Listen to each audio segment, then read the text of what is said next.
Hi there, it's John Mansell, exboozehound. Hope you're okay. It's been about, I think it's 18 days since I last did a vlog. It was called Foundations, I think, and in that vlog I was talking about, I think, trying to get the foundations right before I try and build something on top of it. I was going to do a warning that there will definitely be some swearing in this vlog, and we can start off by saying fucking shit timing with the ice cream van. Anyway, I think I'd spoke in the last one about needing to get my brain or noggin or whatever you want to call it in a better state, and part of that better state was probably going to come from being able to go back to the gym. Well, I'm actually booked in for my first gym session in a long time for tomorrow, which will hopefully start to get rid of. We're going to start getting rid of some of these chins and the extra timber I've got on all over the shop. So why was I going to do a warning about swearing in this fucking vlog? Sorry, I couldn't resist.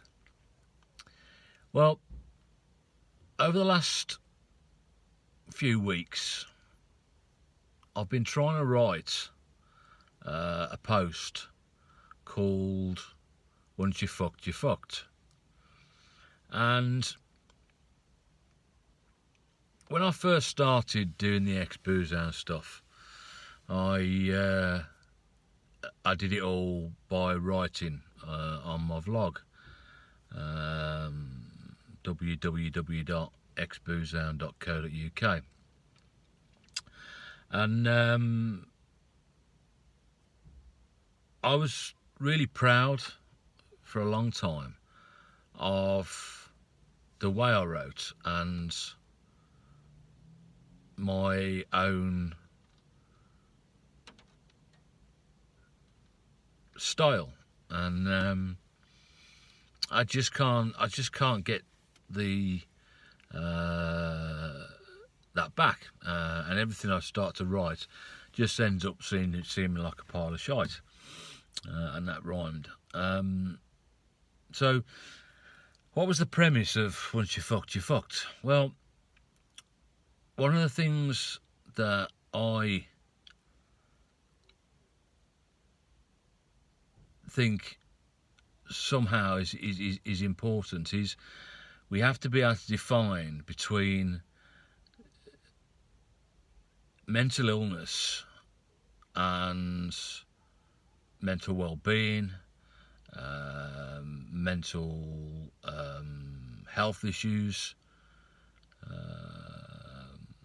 and the reason I think we need to define those, the huge difference, is because something I know I've said many times, in that over the years I saw the doctors over and over again, the GPs over and over again, and was only ever treated for mild, moderate depression, anxiety, and I've said this many times before, that I don't think the GPs are much cop when it comes to dealing with mental health issues. But also, in fairness, in my case, I was never 100% honest with the GP, because I didn't want to be classed as mentally ill. and again, I know I've said this before, because, I thought if I was classed or labelled as mentally ill, I'd end up losing my job, my house, and all those sort of things. Well, in the end, I ended up having a mental breakdown in 2013. And this is where the once you're fucked thing comes in. Up until the point I had that mental breakdown, I had some level of control. Well, I don't like that word. I was able to a certain extent, manage my mental health issues. After the mental breakdown, this is where I became fucked. Now, after I had the mental breakdown, I remember saying, and I've said this many times before as well, pretty much knowing 100% my life was over. It was, I was just going to end up a complete mess, and if not, dead.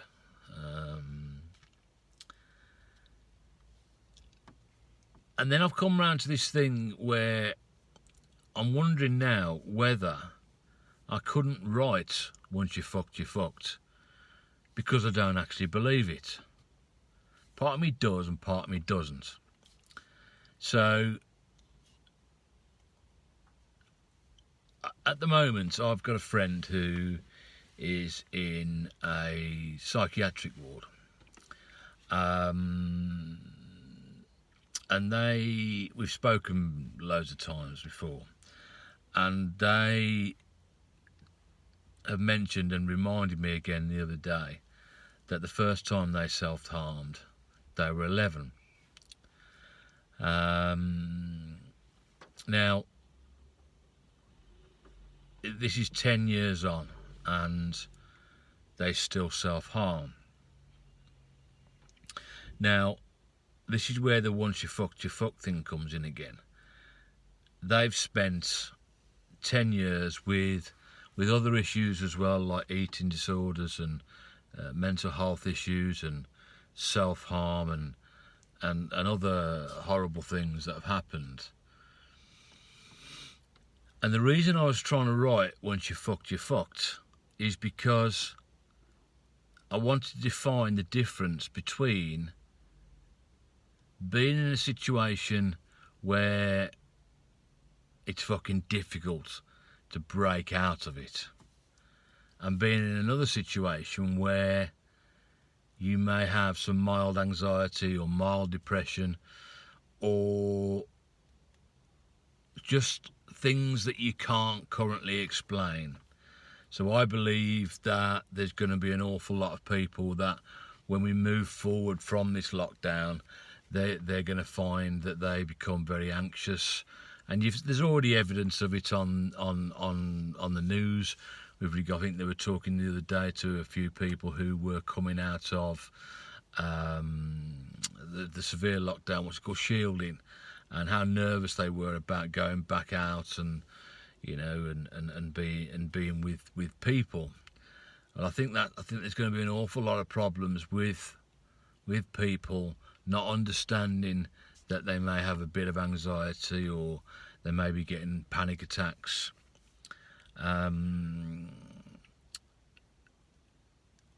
This isn't working. I'm going to keep going. Okay. So, I've mentioned there's a huge difference between anxiety, mental well-being, and mental illness. So, for example, let's say currently somebody's got a poor mental well-being. It could well be that they, for the first time, experience anxiety or perhaps mild depression or whatever. Mental illness for me is things like borderline personality disorder, bipolar, schizophrenia, paranoid schizophrenia. The what people recognise as mental illnesses. And I think a lot of people think this is utter bollocks, but I think there's an important point here that needs to be made. And it needs to be made because, as I said to you before, I never spoke specifically as honestly as I could to my GP because I didn't want to be labelled, you know, mentally ill. And as far as I can remember, with all the years that I went with my drinking and my depression and anxiety and panic attacks, I saw psychologists, psychiatrists, counsellors. Obviously spent 30 days in Woodbourne Priory. I don't remember the words mental illness being used on a regular basis. Up until I had my, and I could be wrong, but this is the way I'm choosing to see it, and I'm hoping it makes sense to you guys. Up until I had my mental breakdown, I had depression. When I had my mental breakdown, all of a sudden they were using the term clinical depression, and they started using the term mental illness. Now, in the last few days, obviously I've got this friend who's in a psychiatric ward. I'm not going to say who it is or where they are. Needless to say, it hasn't gone particularly well to begin with, but we're looking into that. But also, yesterday, I bumped into a guy who I've known for a few years, and he used to come to the groups, the peer support groups that we used to run at the Hope Centre in Halesowen, and hopefully, as things get back to normal, we'll be able to restart those. But I bumped into him in Halesowen and said hello to him. He didn't recognise me at first because I've got about 2 stone on me, and not that that's bothering me much. And I was wearing a mask. So we stood there and we had a chat for a couple of minutes, and I could see that he was welling up. He was tearing up, and that was hard to see. And I said, "Are you okay?" And he said, "Yeah." He said, "You know, it's just not. It's something along the lines of it's just nice to see a friendly face." Now, with his anxiety and his situation, he does rely heavily on being able to go to the Hope Centre on a daily basis. That gets him out of the house and gets in some regular contact. And I could see him; he was getting a bit teary and a bit upset. And I said, "Look, I'm just going to go over to the leisure centre, see if I can book in for the gym. But then I'll be going over to Spoons, sitting in the backyard, getting a bit of sun and doing some work." And I wasn't sure he was going to go, and as he left, you could see that he was teary again. And as I walked up to Spoons after I'd been over to the leisure centre, he was there waiting outside.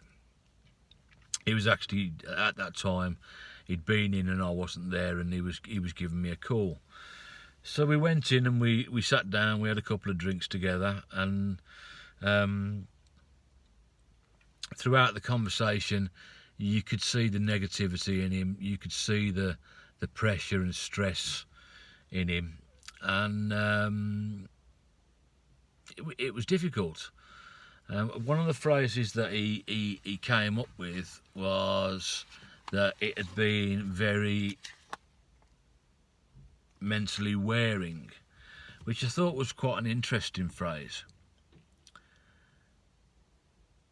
because I know and I've seen posts and things like that of a lot of people that, as this lockdown has gone on, it's got harder and harder for people with and without mental health issues. I think people with mental health issues are probably better prepared for this sort of situation, because we spend an awful lot of time on our own. Now, I can't remember what I've just said in the last 15 minutes, but I'm going to continue. So, once you're fucked, you're fucked. Okay? Now, for me, there's an awful lot of people out there who are as close to fucked as they can be. And what that leads to is a phrase that I'm not going to be able to remember what it's called. A phrase that I've sort of come up with over the last few weeks, and that's called it's called mental health syndrome.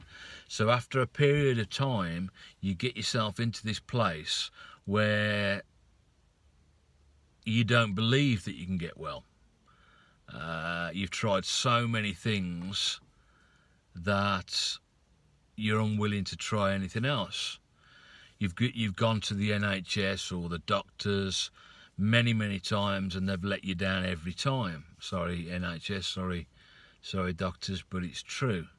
So you get yourself into this place where, you know, mental health syndrome, where you're just constantly in this cycle, in this circle, and you're never going to get out of it. On the flip side of that, you've got people who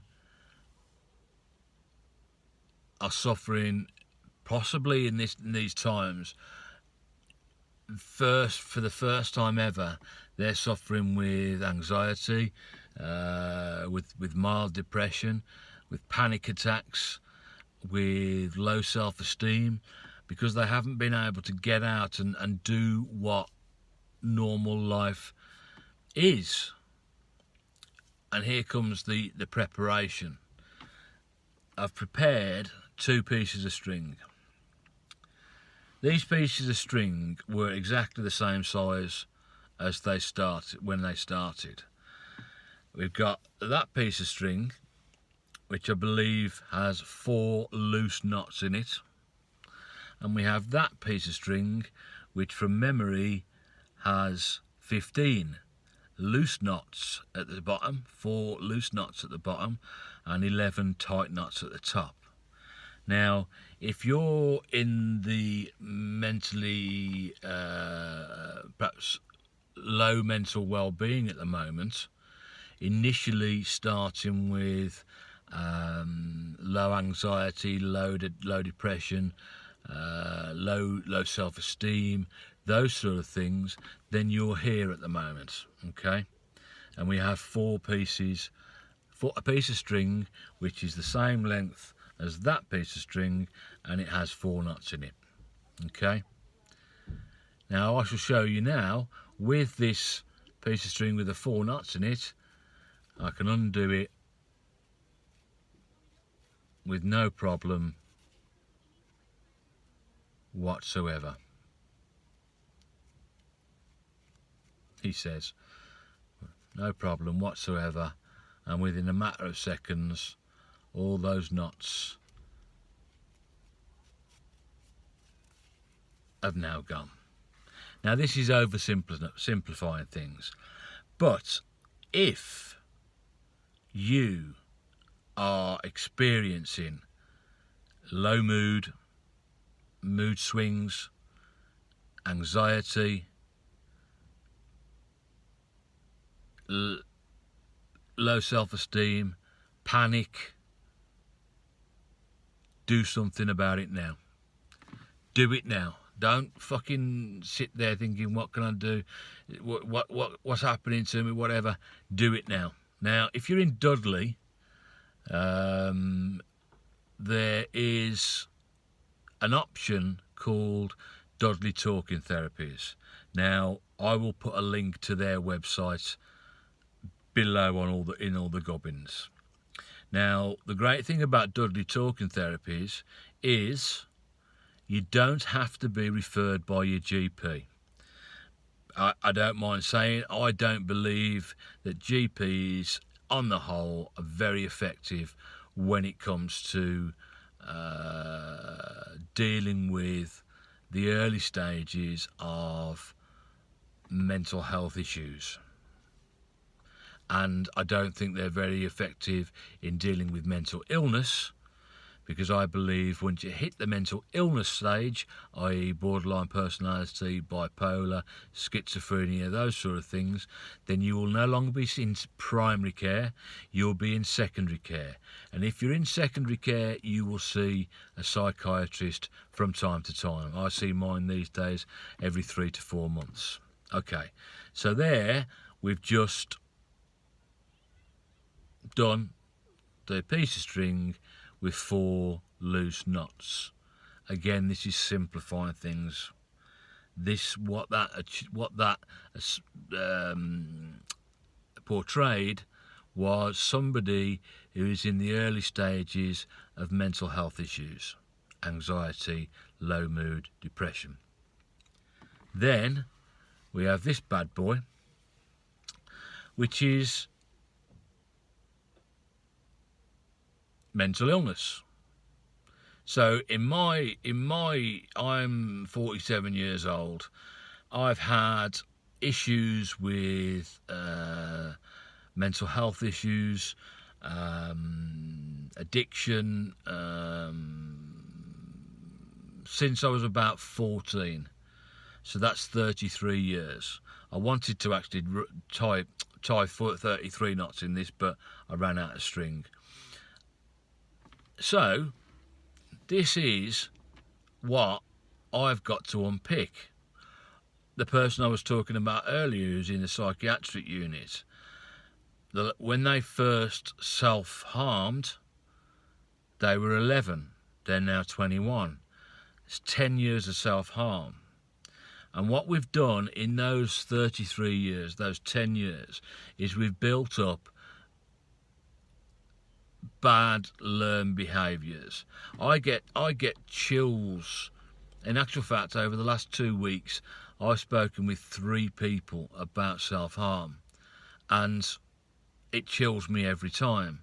And what scares the shit out of me is how when they talk about it as a coping mechanism. And I will say, well, it's a shit coping mechanism. And they will say, yes, but it is a coping mechanism. What scares the shit out of me about it is they talk to me about it as if like they're telling me they're just making a cup of tea. And it also scares the shit out about me when you can see when they're talking about it, and when they're talking about if people who don't do it anymore, they miss the release that self-harm gives them. Now, most of the time when I talk to people about self-harm, they do tend to talk about doing it gives them something to control. One person once said to me that it was when they were bleeding, it was allowing the evil blood to relieve their body. Now, I don't want to say too much more because I don't want people to think, oh, well, let me try to see if it works. If you are self-harming or thinking of self-harming, do something about it. Because once you've got used to it, once you've made a habit of it, you will do it for a long, long time to come. And it's a horrendous thing to deal with. Do not deal with it. So, myself, 33 years in, this other person, 10 years in, we have got 15 knots there. And if I try to undo the first knot,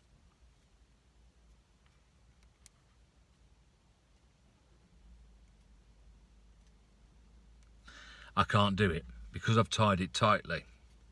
Now, eventually, if I spent enough time on this, I would be able to undo it. But what I'm trying to say is, I don't know whether this is, or whether I've wasted my time here. If you are in the early days of anxiety, low self-mood, low self-esteem, it's a lot easier to deal with those issues if you do something about it early. Don't let it get to this situation, because once you're here, this is where that phrase, what I was trying to write, once you're fucked, you're fucked. This is where it comes in. And the reason I think I've decided I don't believe the phrase, once you're fucked, because I know I've been fucked. But I have done something about it. Now, there's some people out there, and I receive messages from time to time with abuse, and that's fine. It doesn't bother me. It makes me laugh, if anything. It's been 18 days since I've done my last vlog, and this one's going on forever, so I'm guessing that not an awful lot of people will actually watch it. 18 days, and in that time, because I went back to basics and I thought, stop thinking about what you want to do, just think about what you're doing today. I've had, let's say, at least 5 good days. Now, that may sound, so what? That is bloody good going, you know? I've felt good about me. I've said positive things to other people about me. I've had a laugh with people. And mental illness and my thoughts and pains haven't been on my mind 100% of the time. They're still there. Over the last couple of days, I've had a very lazy weekend because I was getting tired. And I know people think, oh, moaning, but the problem is when there's got so much going on in your head, and it can be good stuff as well as bad stuff, it does tire you out. The reason that I'm able to move forward and get those good days is because I work people will disagree with me, but I do work really, really hard to accept my mental illness, accept the shit that's going on in my head, accept the shit thoughts that come out 100 times a day, and move forward. Okay, so now I'm completely and utterly lost as to what I've said. But we're coming up to 27, we've just done 27 and a half minutes. I think a lot of people won't watch this because it is so long, but hopefully the right people will. If you are at the first stages of suffering with anxiety, you're at this stage. You may well just be at that stage, 1 knot. If you leave it any longer, you'll get to 2 knots. And yes, we can unpick those quite simply. But if you keep leaving it and keep lying about it and keep covering it up and thinking, oh, I'll get through it, then it can only get worse. And if you leave it to get worse, within a matter of a couple of years, you could end up like this, where it's gonna take a hell of a lot to unpick each one of these knots. So please, please, please, if you are struggling right now, reach out for help. I googled Dudley Talking Therapies earlier, and I googled Birmingham Talking Therapies. And Birmingham, I found something called Birmingham Healthy Minds. There are people out there, whether it be Rethink, Mind, Creative Support, loads of people. The Heads Up campaign run by Prince William. There's loads of stuff out there that can help you stay away from getting to this stage. Do something about it, and do it now. Now, because this is coming up for half an hour, I'm going to ask you, if you've made it to the end of this, to share it if you really can.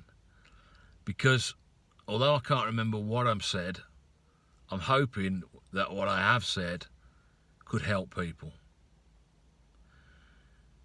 I tried to write a piece called Once You're Fucked, You're Fucked, and I couldn't write it.